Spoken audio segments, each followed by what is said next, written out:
They say breakfast is the most important meal of the day. This is especially true if you want to start your day off right and have the energy be as productive as possible. Since self-help books and advice columns are so popular nowadays, everyone tries to emulate the habits of highly successful people. If that's the case, what do the most successful people in the world eat in the morning to help fuel their creative genius? It turns out that the only thing successful people have in common is that they listen to their body response to the best. Their routines and breakfast menus are drastically different from one another, and sometimes, they're downright dysfunctional. Here are 20 rituals famous people had when they woke up, including their breakfast menu. Number 20. Albert Einstein ate mushrooms with every meal.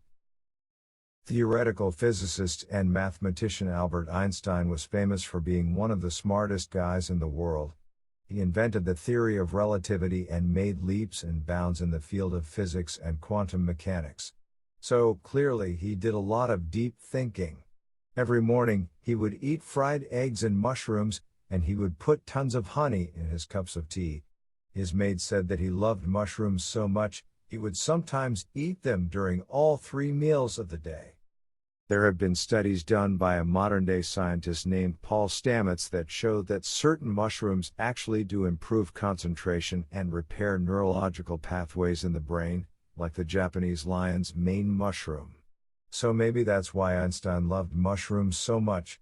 It is very possible that he felt the positive effects in the way his mind works when he ate them, so he just decided to incorporate them into his daily routine. It was also noted that Einstein possessed a sweet tooth, and he used so much honey on a daily basis, he would have to order huge buckets of it to be delivered to his house. Number 19. Charles Darwin joined the Glutton Club. Naturalist and biologist Charles Darwin is remembered for studying biology and studying theories in the Galapagos Islands. His studies contributed to the theories of evolution that are still taught in school to this day. One would assume that since he studied animals for a living, he must have respected life and tried to preserve endangered species. The shocking truth is that he was more interested in studying animals instead of keeping them alive, and he was a part of a group called the Glutton Club at Cambridge University. These hungry and curious men would get together and eat the most exotic animals any of them could get a hold of. Back then, it was not uncommon for upper-class English men to go on exotic hunting trips and display rare animals like tigers and lions in their homes. So basically, Charles Darwin got to taste nearly every animal he studied. He ate everything from giant rodents to rare birds. We don't know if he ate these exotic animals for breakfast or not, but it wouldn't be surprising if he cracked open an ostrich egg for his omelet. Number 18. Wolfgang Amadeus Mozart ate meaty leftovers every morning. Wolfgang Amadeus Mozart was known for making history with his music ever since he was a child, and it's very possible that he was encouraged to keep working on his music and not worry about much else. He also goes down in history as having very unique taste for his breakfast of choice. He loved to eat meat with his dinner every night, especially sturgeon fish, pork, and a hearty beer and beef stew. When he woke up the next morning, he would usually eat leftovers for breakfast. Mozart once wrote a letter to his wife saying that he stayed over at his friend's house, and they served a capon for dinner. If you aren't aware, a capon is a rooster that is castrated and fattened up before it's eaten. The next morning Mozart was craving more of the previous night's capon so much, he stood at the kitchen table and ate the entire half of the rotisserie rooster as soon as he woke up in the morning. Maybe this was because of the lack of refrigeration, and he didn't want it to go bad. Or maybe he just had the munchies. Number 17. Winston Churchill demanded 2 full breakfast trays. During World War II, Winston Churchill was the Prime Minister of the United Kingdom. He is often credited for his keen leadership skills and having the military prowess to lead the UK to victory. Sure, it is important for a busy man to have a filling breakfast, but Winston Churchill took his morning ritual almost one step too far. Churchill ate so much food for breakfast, his servants had to bring him 2 full breakfast trays to his bedroom when he woke up in the morning. One tray had toast with butter and jam, a cup of coffee with milk, and a poached egg. On that same tray he requested that he have some sort of meat like chicken or bacon on the side of his egg. On the second tray he had a grapefruit with an entire bowl of sugar for him to sprinkle on top of the sour fruit. He also had a glass of orange juice, a bowl of squash, and a whiskey soda. To make matters worse, he finished off his meal with a cigar. It's no surprise that he only lived to be 57 years old. Number 16. Ludwig van Beethoven needed coffee in the morning before anything else. Everyone remembers Ludwig van Beethoven for his music, and maybe for the fact he was still able to compose even after he went deaf. He did not eat anything at all for breakfast, but he drank a strong cup of black coffee that was made with exactly 60 ground coffee beans. Beethoven also needed to take 2-hour-long walks in the afternoons. If he returned even a few minutes early from his walk, he thought it made his entire day off balance and that great misfortunes would befall him. He ate his first meal in the middle of the day, and we can only assume that it was equally as precise as everything else in his daily routine. He once wrote, "Only a pure heart can make good soup," whatever that means. For his meals, he would eat 12 boiled eggs, and macaroni and cheese with loads of butter. When someone else was cooking for him, he would eat fish and potatoes. He liked to drink water during the day and Austrian wine at dinner time. Number 15. Charles Schultz indulged in a sugary breakfast. Charles Schultz was a cartoonist and writer who created the Peanuts series, and his stories about Charlie Brown and the rest of the gang were popular with both children and adults everywhere, even to this day. Schultz had children of his own, and his morning routine was to wake up, shower, shave, and eat pancakes with maple syrup together with his wife and kids for breakfast before they went to school. It seems almost fitting that the guy who drew comics for kids ate a sugary breakfast usually reserved for children, but maybe the taste of buttery pancakes helped him remember what it was like to be a kid. After his kids left for the day, Charles Schultz would go into his private studio, which was on his property next to the house. He would carry a brown bag lunch of a ham sandwich and milk over to the studio with him for lunch, and only come back to his house at 4 o'clock in the afternoon. He spent the rest of the evening with his kids and his wife, who would prepare dinner. As an artist, Schultz could work whenever he wanted, but it seems as though he really used his family to keep him grounded to a normal work schedule. Number 14. Victor Hugo needed his caffeine and protein fix. Victor Hugo is best known for being the author of Les Miserables and The Hunchback of Notre Dame, and for a period of time, he lived in exile from France on the British island of Guernsey. If you were to see the island today, it looks more like a lovely place to have a relaxing vacation than a prison. Hugo seemed to agree, because he took this so-called punishment as an opportunity to relax in his seaside mansion and write some of his best work. Every morning Victor Hugo woke up at sunrise to see his spectacular oceanfront views from his window. He slurped down 2 raw eggs, and chased it with a cup of black coffee before he started writing. This breakfast sounds more like something Rocky would eat before he ran up the steps of the Philadelphia Art Museum, but Hugo was the furthest thing from a boxer. At least it was quick and efficient so he could get his day started. Number 13. Benjamin Franklin ate everything. Constantly. Ben Franklin was one of the founding fathers of America, an inventor, entrepreneur, and writer. When he was a child, he insisted that he wanted to be a vegetarian, because he did not want to eat meat. However, instead of eating something healthy, he consumed nothing but cookies and raisins. As an adult, Franklin succeeded in a lot of things, but he was a little strange with his lifestyle. He liked to take what he called air baths, which was really just letting himself sit around his house completely naked for a while when he first woke up in the morning. He was famous for saying an apple a day will keep the doctor away, but we know that he ate a lot more than that. He was known for being chubby, and indulging in French cuisine and red wine at dinner time. He even developed gout from eating too many foods that were too rich, with not enough healthy nutrients in his body. He was a big fan of fruit and maple syrup, so it's not hard to imagine him having a sugary breakfast with his tea or coffee. He may have had greasy eggs and bacon in the morning, since those are known for being a great cure to a hangover. Number 12. Hunter S. Thompson was something else. Hunter S. Thompson was known for being an eccentric writer and major drug addict who is best known for his book Fear and Loathing in Las Vegas, which was later made into a movie starring Johnny Depp. His work inspired several other writers during the Beat generation, and many people consider his books to be works of a genius, rather than a madman. He had a lot to say about his daily rituals, including how he ate breakfast, so it's best to let him speak for himself.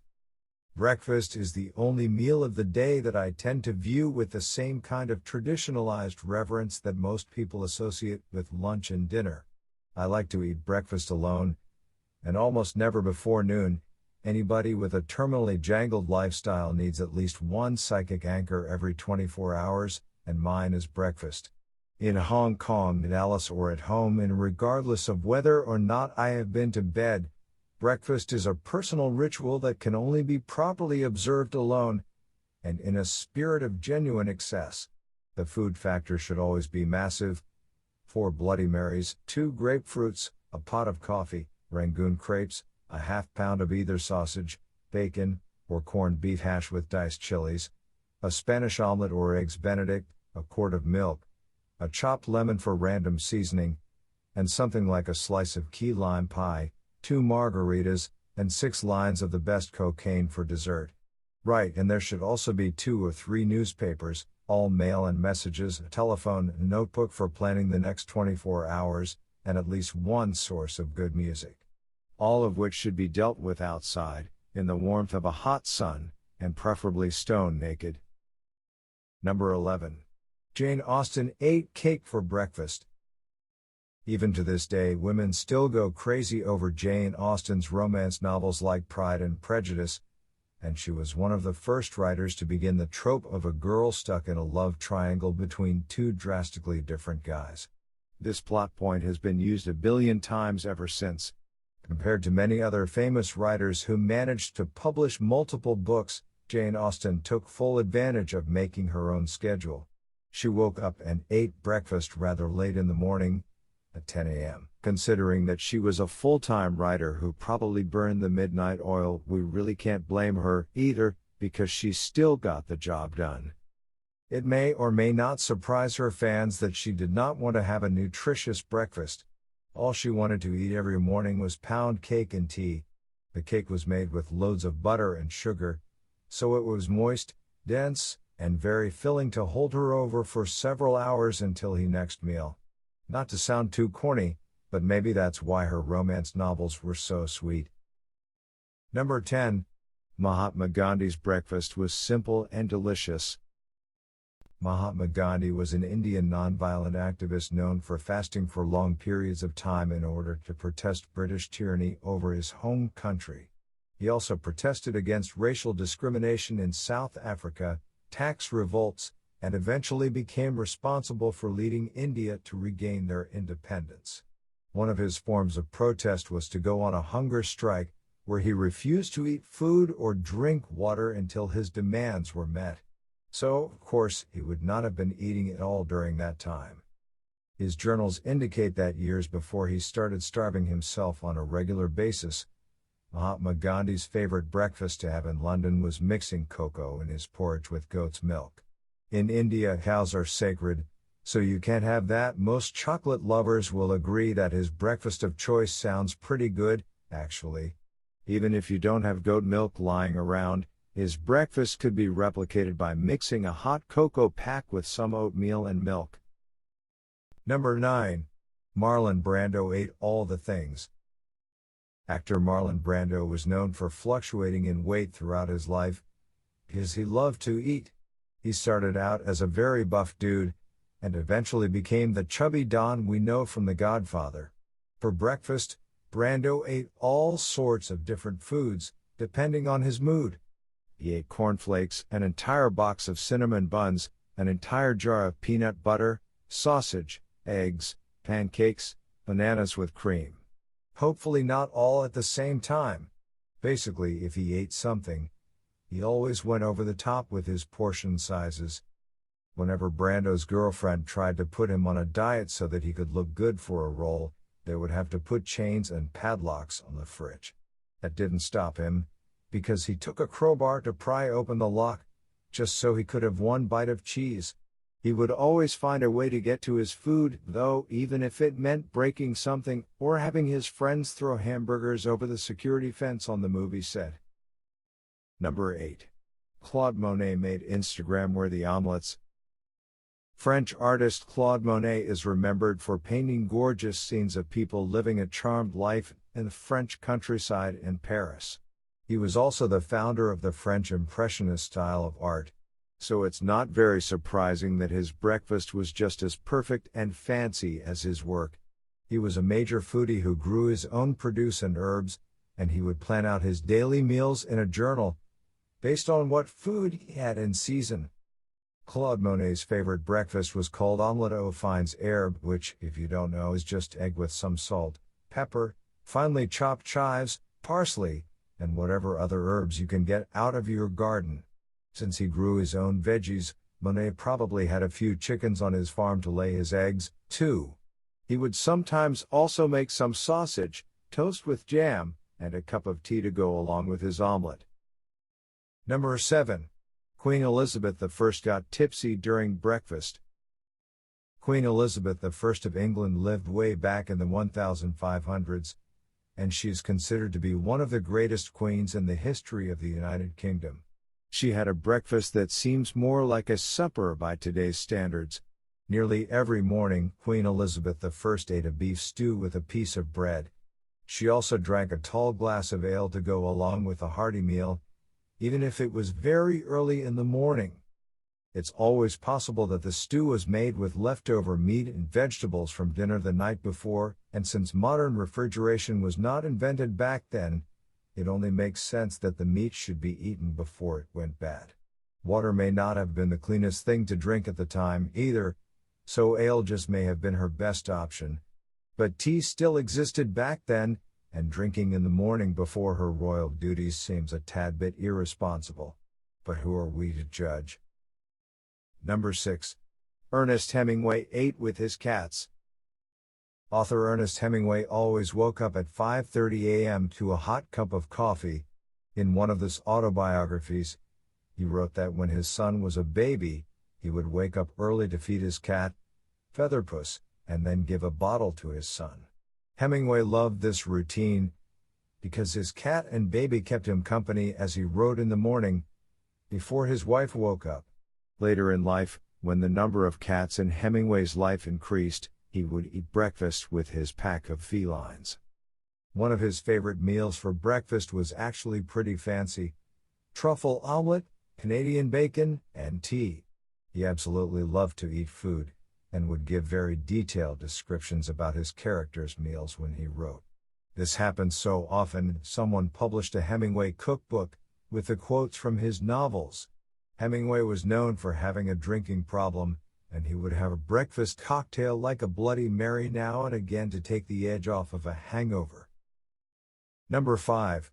Walt Whitman did the paleo diet before it was trendy. Walt Whitman was a writer from New Jersey, reaching world acclaim for his poetry. Whitman had a strange belief that meat was the best thing people could eat, and he thought that it cured a lot of ailments, including acne on people's skin. He started out every single morning by eating oysters and a rare steak, or any other red meat he could get his hands on. It's not like people back then were unaware that too much red meat can lead to health problems. Whitman's friend and fellow writer, John Burroughs, had this to say about his diet: "I'm almost certain you eat too heartily and make too much blood and fat. If not, the engine makes too much steam, things become clogged and congested." Burroughs went on to say that Whitman should probably eat more fruits and grains, but he ignored his friend and went on with his paleo diet. He lived to be 73 years old, which was an incredibly old age back in the 1800s, so he couldn't have been all wrong. Number 4. Thomas Edison ate a poor man's breakfast. At 22 years old, inventor Thomas Edison was not making any money yet. He was so broke, he wandered into a New York restaurant and offered them a tea bag in his pocket for whatever he could eat. We don't know why he was carrying around a single tea bag, but the restaurant owner must have taken pity on him, because he gave Edison much more than a tea bag's worth of food. It was a perfectly hot apple dumpling, and a cup of coffee. If you have never eaten an apple dumpling, it is an Amish tradition. It is basically a miniature piece of apple pie, except that you have the pie crust wrapping the cinnamon apples in a little ball. Topped with vanilla ice cream, it's delicious. Thomas Edison never had an apple dumpling until then, and he apparently felt so happy and satisfied to have that food, that he decided to start eating apple dumplings and coffee every day for breakfast, even after he became rich and successful. Number 3. Zelda and F. Scott Fitzgerald loved their eggs. As the author of The Great Gatsby, it's really no surprise that F. Scott Fitzgerald and his wife Zelda were known for being party animals. There are dozens of stories about their bad behavior, including riding on top of cars, destroying hotel rooms wherever they went, and staying drunk nearly 24/7. Hotel staff would often complain that there were gin bottles all over their hotel room, and they would make a huge mess. It's very likely that they may have slept through breakfast and gone straight to lunch or dinner after a particularly rough night. One weekend, while visiting Princeton University, Zelda ordered omelette flambés for breakfast, which is made by pouring applejack liquor onto a raw egg in a pan. It bursts into flames, so it's essentially making an omelette forged by fire. We think that she did this more so she could see the fire than enjoy the food, because just like everything else in her life, she loved chaos. And that type of omelette doesn't even taste that good. If we are being honest, on a normal day the couple preferred poached eggs and bacon for breakfast, and whatever else they needed to cure a hangover. Number 2. Leonardo da Vinci ate lots of fruit. Artist and inventor Leonardo da Vinci is remembered for being one of the greatest minds of all time, and an all-around Renaissance man. We know that he was either a vegetarian or vegan, because he said, "Truly, man is the king of the beasts, for his brutality exceeds them. We live by the death of others. We are burial places. I have since an early age abjured the use of meat, and the time will come when men will look upon the murder of animals as they look upon the murder of man." So we don't know exactly what he ate for breakfast, but considering that there were plenty of options in Italy, it would make sense if he ate lots of fruit, or maybe oatmeal. He could have also eaten eggs, if he did not count that as murder. We are not really sure, since he did not document his food in a journal, but considering how busy he was, it's easy to imagine him grabbing a piece of fruit on the go, instead of stopping to cook. Number 1. Steve Jobs ate apples for breakfast. Yes, really. As a teenager, Steve Jobs was a total hippie who did a lot of meditation and deep thinking. Before he started a computer company in his parents' garage and came up with the official name for Apple Computer, Steve Jobs would go on vegan fasts. He would only eat 1 or 2 whole fruits and vegetables at a time. He would only drink water and abstain from anything like drugs or alcohol during these fasts. 2 of the most common things he ate during this raw food diet were apples or carrots. Sometimes he would fast completely without eating anything at all. Every once in a while he threw in some nuts for protein. Even during his time working as a CEO, he was vegan most of his life, and he said that it helped clear his mind and reduce his body odor. If you haven't guessed already, this is the main reason why his tech company was called Apple Computer, aside from the fact that it helped him get in high in alphabetical order in the beginning of the phone book.